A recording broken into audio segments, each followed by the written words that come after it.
قال ياتي واتا كان بيتو مالها سويتا مال نانجاني نموني يدون نموني خيني تاكو تاكو مورالي نمر ديماني بيتاني كومنتي نابر فهمت يدون تكشودا مال بيتي واي أورمو أبغى تيتيفو يعني تيتيفو بك مورالي وانا ما تقو بريسات ولي واحد دون أنجاني قالي دي أميتي واتا كم بيت فان أنجان أرسو أنا أنجاني تو هاي جيتين أرسو ينارين أرسو يموفتين أرسو من دبردو ناجاي من دبي يدين كسي فتاني قرو مالي نمني أكنا علمو دائمي تكونتو مالي فيسبوك ببرتي غافة سنيب نموني أكنا نموني هدونا رب دودادا namoota aktiivistoota hedduu akka Yaayaa Bashiir Farahaa namoota hedduu keessaa naa barreessee na jabeessu ture gaafa namni ati xiqqoodha maali jaanii wanni na jaan isaan jabaadhu aktiivistoota gudguddaa namoota gudguddaa manni isin jaa keessaa naa barreessu turani jabaadhu itti fufii naan jaanii na jabeessanii as bira gahee wanni asirraa isiniif himuu barbaadu namaan nu arrabse jettanii namaatu nutti dubbateettanii if duuba akka hin deebine yoomillee feesbuuka gubbarrattis tiktookii irrattis agartanii jirtanii gizee hedduu tiktookiinis na jalaa gubataa namoonni hedduunis ganna deebisanii na arrabsanii jechoota hin jaamne faan jechoota hin barbaachisne hunda naan jaanii garuu kaayyoo qabaadha kaayyoon kiyya saba kiyya rakkataa kan sagalee hin qabne ankan dandeen sagalee dhageessisuu fi waan hin danda'u godhu waan ta'eef namoota na arrabsaniif bikka hin qabu haa ta'u malee kabajaan hin qabaaf ni jaaladhaani gizee hunda wannan isiniin jiru namni hamilee isin cabsuu danda'a namni jecha badaa isiniin jechuu danda'a namni akka hin guddanneef si cabsuu danda'a garuu ati yoo if durri kiyya ifaa guyyaa takka waan nama gammachiisu nin hojjadhaa itti kan deemtu ta'e sarara keetirraa hin maqin ummata kabaju ummata jaaladhu misteeka takkiin immoo badii hin hojjatin karaa keetirra dhaabbattee yoo kanuma deemtu taate qoreenis si oraana ni kuftas ni cabxas ol ka'uun keetis si nafu mul'achuun keetis si nafu saniifuu qoree isin waraantus kan isin oraane qoreen isin oraantullee if keessaa baasa kuftanillee bikka sanitti haftanii manatti waliin deebina bikka kuftan sanii tarkaanfii sadifaa deema tarkaanfii afurfaa deema wanni isin gorsu kan yoomilleentu abbaan fedhe gizee isin arrabse daranuu isin jabeessuu qaba malee isin laaffisuu hin qabu namni nu arrabse jettanii hamileen isin hin cabin namni nutti dubbate jettanii manatti hin deebin gizee namni isin arrabse daranuu namni si arrabsu jechuun jabeenya jechuun dhugaa dubbachuun arrabni isin jabeessa an akka maakitti arrabni qeeqni isin jabeessa waan hojjettanirraa 3-5 gootanii hojjechuu danda'uu qabda malee if duuba hin deebiina maaliin isin jaa waan biraa hundi keessanuu ni beektanii waa'ee kiyyaa isiniif hin himu garuu obsa qabaadhaa obsi barbaachisaa nama isin arrabsu namaan na arrabsee ji'aan takka miidiyaa dhiisee hin deemne silaa akka na arrabsanitti miidiyaa kana nama dhiisee deemu tiktookis feesbuukas naman irraa galuu ture garuu takkaa namaan na arrabsee takkaa namaan na qeeqee nama bilbilaalee dawwalee akkana naan jee na arrabsee jee waan adda addaa waan anan ta'in faas viidiyoo tolchanii footoshoop tolchanii waa hedduu godhanii turan mubaarak feesbuuk irra ni beektaa garuu hamileen nan cabne hin kufne ammallee hin kufu maaliif hin kufne ni beektanii ifa abdadhee son ta'in saba koo abdadhee nin qaba saba nin qaba lammii nin qaba ummata kana abdadhee yoomillee ta'u hojii kana caalaa hojjadhee oromiyaa ol kaasa wanna gootonni nu kannan hunda maalin isinin jaa gootota kana hunda isaanii agartanii kan lubbuun hin jirres kan lubbuun jiranis hundi isaaniitu asirra jiranii amaanaa gootota kanaa akka maakitti galmaaniin ga'a lubbuun tiyyees baddus wanna fedhee ta'ullee waan sabni wallaahi waadaan isinii gara biyya baqaa keessa jiraadheetiin barnoota gahaa narkadhee ta'uu danda'a kana caala garuu baradhee barnoota gahaa harkadhee saba kiyya kana caala wallaahi laazim kana caala saba kiyya yaamsisaa addunyaatti illee nin beeysa jeeti yaada yoo rabbiin umrii kiyya na dheeresse amaanaa Hacaaluu Hundeessaa Haacaaluu Hundeessaa jechuun jenereeshina kana keessatti namoota uummata Oromootiif abdii guddaa ture. Haamilee isaati anileen haftee Haacaaluu Hundeessaati waan ta'eef bikka inni hin kufne Haacaaluu Hundeessaa nutu jira, ati jira, Mubaarak warra as jala jirtan hundinuu isarraa haftanii ganaa kana caala saba keenya hojjan ganaa Haacaaluu hedduu finna, ganaa Haacaaluu hedduu baay'ata, ganaa uummata Haacaaluun gallanaan leelaa yallam jee ganaa saayikoloojii isaanii hatu teenya, ganaa bikka Oromoon nu uftii ni balleessina jaan Oromoo baay'isuu teenya nuti nama biraa hin barbaadina. Beekamaa ta'ee fi beekaa ta'ee fi haasawa baree fi miti. Ati waa takka hin beekne ati har'a fooloowara hin qabneetu guyyaa takka saba kee hojjetee uummata kan kee ol kaasa waan ta'eef jabaadhaa itti fufaa isinin jaaladha isinin kabaja Oromoo kiyya kana arrabsus kana jibbus hunda keessanuu kana jaalatullee qixa alaabaa Oromootiin isin jaaladha. Alaabaa Oromoo addunyaa kanarra daa'imman yoo naa kan ta'e fi alaabaa naa kan ta'e dhugaa wallaahi la'aziim alaabaan fudhadha. Sababni isaa hiika alaabaa Oromootiin namni hin beekne hin jiru. Alaabaan tun dhiiga baay'ee qabdi. Dhiiga Haacaaluu Hundeessaa as keessa jira. Dhiiga gootota hedduutu as keessa jira. Gana waliif dabarsinee deemna. Alaabaan hin kuftu. Nuti kufaa alaabaan ol kaati. Yoomillee ta'u alaabaan hin kuftu. Qixa alaabaa Oromootiin saba koo isin jaaladha xiqqaa fi guddaa naaf jiraadhaa galatooma galanni keessan bilisummaa haa ta'u. Mubee haasa'e. Kanumaan jecha barbaada. Galatoomi makii dhugaa rabbii dubbachuudhaaf namni hangafatti kee taanee hin saalfanna dubbii afaan kee keessaa ba'u yeroo dhaga'e dhugaa rabbii wallaahi yeroo hedduu nama qadhas nama qachiisu dhufeeruman dhokodhe ta'a namallee duuba isaa dubbatan malee sila akkasitti hin dubbatanu wallaahi kanaan duras kiyya irratti banadhee waa'ee makii isinitti himeen ture. Makii jechuun dhugaa rabbii dubbachuudhaaf wallaahi miti sabasii dhiisaati sabasii kan hin taane iyyuu yaada gaarii qabaata taanaan yaada gaarii qaba taanaan makiin jibba adda irraa hin qabdu namummaa isaatiif jaallatti kabajji makii jechuun ana biratti kanaafani kaleessa isii biratti waa dubbachuus hin barbaanne badaa imimmaantu na hudhee barnoota guddaan irraa argadhee hin boo'in makii dhugaa rabbii anuti hangaftisii kun waa hedduu irraa baradhee galee aareen jira maaliif an aaree namoonni tokko wallaalli tokko viidiyoo tokko hojjetee hin naqinaa akkas akkasii maaltu akkas taara Oromoo biyya keessaa akkas taaru isiin akkanatti kun warra Oromoo bichisiisu warra akkana jedhu kuni warra Oromoo bichisiisu taa'ee maqaa Oromootiin daldaluudha Oromoo akkas akkasii biyyaa dhumaa jiru akkamitti akkana ta'a maal gufachiisuu wayii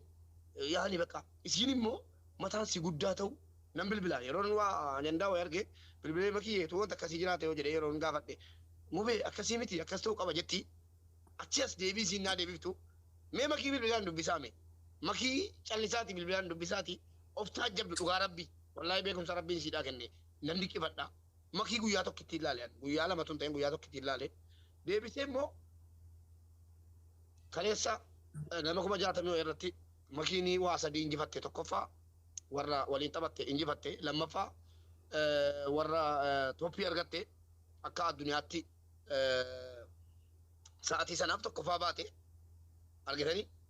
wanni kun waan argamu miti sadaffaa immoo warra viidiyoo irratti dalagee arrabsaa ture mo'atteennaan dhiisinaan jette makiin akkasna qabdee dhiisinaan jette la akkasii miti mubiyyee jette maa inni jee isiinuu gaa deebisanii deebitetti wallaahi mimmaantu na qabi'a hagan dubbadhe saalfadhe baguma Oromoo ta'an jette rakkoon qabu itti na arrabsanus narratti dalaganus waan barbaadan jedhanus Oromoo waan ta'aniif qofan jaalladha jette warri viidiyoo irratti dalagdan bakka keessan bu'aan bulee mana banadhee mana kottu isitti dhaga'ama jedhee biraa deemee tuu imimmaan na hudhu jechuudha deebisii kanaaf utuu imimmaan na hudhu iyyi naan jedhee waa maaliif warra isirratti viidiyoo dalagirree injifattee ittiin nan jala keessaa baasetteen Oromoonuma qofa ta'uu jiraatiif an jaalladhaani bakka dalaganii jette kun maal jechuudha gaa barnoota ani argadheen galee barnoota isinitti barnoota argattu jedhee yaada kanaaf bakka jechuun Oromoodhaaf qabu qixa alaabaa kanaan isin jaalladha nama duratti illee akka boo'een imimmaan gayyaa jira. Asii osoo injifatante imimmaanii miti. Akka kaleessa gammadde irraa waa tokko jettu baguma Oromoon koo naa dhufeedha. Baguma Oromoon koo akka sanatti dachee naa dhufee. Kana gammadde malees waa'ee giiftii keessanii waa'ee mo'annaa waa'ee mo'atamuu gizee dhibba naa mo'atonetti baguma Oromoon koo eeyyeen maki deebisii deebiseera uummanni Oromoo walumaa galatti deebisii deebiseera uummanni Oromoo ati akkasi hojiin dhabne kasi jibbu iyyuun dhufe kasi jibbu namummaa keenya jibbu bari waan tokko waslaattaa siyaasicha kana waan arge kana rabbiin nurraa hakaatu wama akkasii deebii namni wal gaarreeffata malee wanni biraan jiru Oromoon immoo gaafa xiiqii waliin jira innatti barbaadus kana bareechessi muda baguma naa gammaddiyaan giifticha mo'annacha tooppicha caala keessa kee gatiin beekuuf baguma Oromoon akkasitti dachee sii dhufe siif jirraa siin jedhe si gammachiise an wanni guddaan kana na gammachiise makiiko inni kaan isa kaanii waancaa kaleessaa immoo yookaan immoo geepha dhiifama geepha kaleessaa bakka gaarii kaadhu geephi suni itti madaa'eera itti konkolaataadhaan miila rukutameera waa hedduun itti ta'e ifaajee koo waggaa 8 uummanni Oromoo ummata Oromoon jedhaan ilmi Oromoo tokko yoo badhaases ummata Oromoon jedhaan uummanni Oromoo 20 ol mana kiyyatti argamanii kennaa kanarraa kaasee doolaara meeqa isa jedhu yeroo biraa dubbanna gatii birrii tokko yoo ta'u anaaf maallaqa ashii tokko yoo ta'u sii galee kennaadha kunumtuu laa shamarraniiti kennaadha kaleessa naa dhufe nan uffata gixxim godhee uffataaraan kennaadha kennaa jabeenya uummanni naa kenne keessa geepha kanan beeku namni kubbaa miilaa ifaajee taphatee goolii galchee fudhata ani immoo ifaajeetta waan sii goonu hin qabnu jedhanii uummanni Oromoo uummata kanas kun ilmi Oromoo tokko yoo gaarii yaade ummatuma Oromootiin jedha fidanii manatti bakka hin jirretti kennaa hedduu naa qopheessanii naa kennan keessaa kennaa jabeenyi geepha kana waan ta'eef kennaan dabarsamee namaan kennamu wallaahi osoo kennaa naa kenname hunda isaa guuree fide sitti kenne maaliif kennaan kun waa lama qaba amaanaadha amaanaa uummanni na bira kaate sana dabarseesti kennuun koo ati amaanaa isa kootii isa keetii akkati baataa jirtu gatiin beekuufi kanaaf makiyyee uummanni bakka sii qabu sitti mul'isee jira egaa amaanaa guddaa si bira kaatee jira ergaa guddaa qabaa dhufiitiin uummata kaleessaa giiftii keessaa baasii toophii keessaa baasii dhufiitiin uummanni kee akka sanatti si dhufe ati barbaaddu uummanni kee baay'ina isaa barbaaddu akkasitti si dhufe kun waa guddaa si bira kaa'ee galee nam tokko anumarraa kaase yeroo waa badhaasan yookiin immoo yeroo waa wayii jabaatu jedhanii gadi kufabbo subhaanallah danuun argiyan ofirraa kaase jechuudha yeroo bakka guddaa kaan gadi kufee dhoqqee keessa kan galate argina rabbiin nama sana sin godhini akkuma kaleessa jedhaa turte akka arrabni feesbuukii irraa sin balleessin akka feesbuukiin kee kuma dhibbaan si jalaa qubamnaan duddubbatti sin deebisin akkuma atuu jette namni yeroo deemu namni amma yoon callu fayyadee mana keessa taa'ee nama gaariidha bakka namni nan beeku nama gaariidha assalaamu alaikum akkam jettu hin jedhee nama gaariidha jedhama yoon kee immoo bakka taa'e kanaan socho'ee yookaan kubbaayyaa cabsa yookaan jookii cabsa yookaan waan ta'e borcuma cabsa maaliif gatiin socho'e namni socho'u waa dogoggora ofirraa barataa deemuu malee gufattee duubatti si deebisuun qabu si galee gufattee duubatti si deebisuun qabu atu jettee kaate maalan si dabalaa miti warri kaanis adaraa keessan yoo diqqa osoo deemtan waa hojjettanu sabaa hojjettanu dogoggortan uummanni isin itti duule laa uummata natti duule jettanii duubatti hin deebina isin hojiirra jirtu namni waa hojjetu immoo akkuma dubartiin tokko maxbanqa jedhan san beeku afaan Oromootiin mana kichinii jechuudha seentee kubbaayyaa yookiin waa miccaa jarjartee ergaa kufee cabu nama waa hojjetutu waa balleessa gatii ta'eef namni taa'ee jiru immoo waaqeeqa namni taa'ee jiru waaqeeqa namni waa hojjetu waa balleessa kanaaf warri teessan ka'aatii meemee socho'aatii warra waa hojjetu kanaan qixxaadhaatii ilaalaa akkasi waa malleessine argina namni socho'u waa balleessa atuu fixxeetta atuu jetteetta makiin mana barumsaati makiin Oromoodha makiin yookiin Oromummaa kennaaf hin jiru irra deebi'ee Oromoodha jedhu Oromoodha yeroo jedhu yaani bakka jecha ittiin ibsuun dhabe والله makiin Oromoodha siduma dhalootaan Oromoodha dhiigaan Oromoodha waa hundaan Oromoodha garuu Oromoo walii galaatti bakka makiin waan hin jedhu dhabean jecha dhabee fi tokkummaadha makiin kanaaf makiyyee waa hedduu sirraa baranne galatoomii hundi keessan iyyuu immoo galatoomaa nu boonsitanii ana boonsitanii obboleettii keenya kan USA teessee saadaa yookaan Oromoo kuen maali jedhuti tookiin kee والله ماكين هدو ست قامت كيسان اللي ست من جرا ماكي كوسيني سمو بولتي كي نازل جرتي ماكي باي سجالة دا أكا باي جالة اتناي ما بان كي تنجت كونه اتسي من جرا أمني باي سجالة تا تمرة رتون تان دام شو بربادو ينقدر نموني دوم بري فمان اسنا بري استني جب تو أباتا تلين بيكو ماكي بيا بقى كيسا ولين جرا بيا بقى كنا كيسا تمو بيجنو كيسا جدو كوني kan keenya jumlaadhaan nu dubbadhaa yoo jenne hin danda'amu rabbuun nuuf dubbatu nutti taphatamaa jira keeziin keenya socho'aan jiru keeziin ilmaan Oromoo biyya rakkatanii yookiin waan nyaatan dhabanii osoo hin taane haalli jireenyaatiif haalli siyaasaa yeroo rakkiseenaan biyyaa ba'an biyya kanatti naafatanii cabanii kufanii biyyatti saba ofiitiif mataa gadi qabatanii jiraachuurra jedhanii falmatanii biyyarraa ba'anii biyya kana keessatti hedduutu rakkoo keessa jiru faayilii kaan irratti cufamee gara deeman dhabanii mootummaadhaan qabamuudhaaf biyyatti galuudhaaf rakkoo as keessatti rakkataa jiru calluma jedhanii ta'anii qabamnu amma gaafa qabamnuti jedhanii ta'aa jiru waan ta'eef adaraa keessan warri gara UN'tiin waa sirreessuu dandeessanu uummata Oromoo biyya kana keessatti keeziin jaraa coccofamaa jiruu fi waan godhamuu qabu godhaa fi qabsaa'ota inni lammaffaan immoo nakii Oroo amaanaa rabbiiti haala danda'ameen gara danda'ameen makiidha bakka tokko haala mijeessaati ofitti nuu fuudha makii biyya baqaa kana keessaa nurraa fuutan jechuun nu fudhattanii hunduma keenya kanas asii fuutanii adaraa keessan warri ispoonsara ta'uu dandeessan bitaa fi yoo jettan bituu fi dandeenya laa bittaan barbaadnu makiinuu nama dalagataa jirtu bituu dandeessi bittaan barbaadnu akka Oromootti akka galataatti akka siin jabaattutti gara koominiitii Kaanaadaa yookiin immoo gara biraatiin filiis adaraa keessan amaanaa mucaan kun aktiivistii jabduu jedhamuudhaaf dirqama dhiira ta'uu hin qabdu furdaa gootii ta'uu hin qabdu dhiira ta'uu hin qabdu jabduudha walumaan beennaa adaraa keessan waan godhamuufi qabu godhaa fi gara sanatti achi nu fudhaa yeroo kana jennu wallaahi makii ispoonsara ta'uudha nama tokko amma maqaa rabbiitiin kan kakadhaan nama tokko amma dhiyeessuu nan danda'an nan beeka abbaa qabeenyaa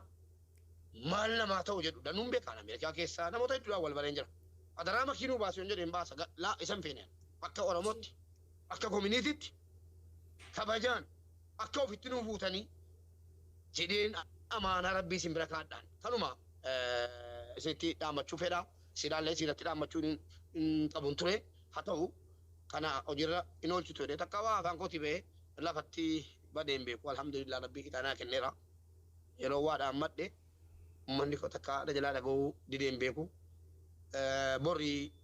wayyoo jechuu hin jaalladhu amala koo keessa hadhan dubbachuu jaalladha kanaafan jibbama hadhuman waa dubbachuu jaalladha wanti ta'uu qabu nama ta'uu qabu ta'uu qaba wanni ta'uu qabu nama ta'uu malee ta'uu qaba malee wii shugguxii keenya piroofaayiliin kaadhe utaalee ciisee waa tokko fayyadu waan isii fakkaatu waan isii dhaamalu biyya baqaa keessaa ofitti nuu fudhadhaan dhaamsa koo xumuraatii galatoomaa isinin jaalladhaa isinin kabajaa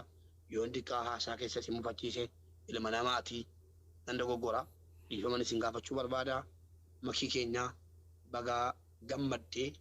Oromoon marti biyya duniyaarra jirtan baga gammaddanii hunduma keessanuu rabbiif jecha isin jaalladhaa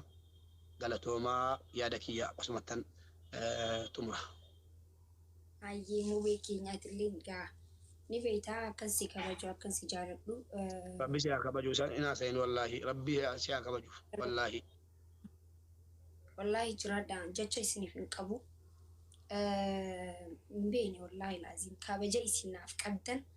isin qofa osoo ta'e ilmaan Oromoo hundinuu guddaan namni narra guddaa kabajaa naaf qabu wallaahi galatoomaa hundi keessan rabbi isinaa kabaju umrii isinaa dheeressu yaadaa fi muraada keessan rabbi isiniif haa guutu waan biraa jechuu hin danda'u wallaahi thank you. Olfaadha. Raachu maa inni? Mubee biroo jira. Wayyee Raachu. Hundi keessanuu akkuma laal wal duraa fi wal duuba jirtanii isin naqa osoo isin hin filin jechuu saniifuu hundi keessanuu ija takka waan taataniif anaaf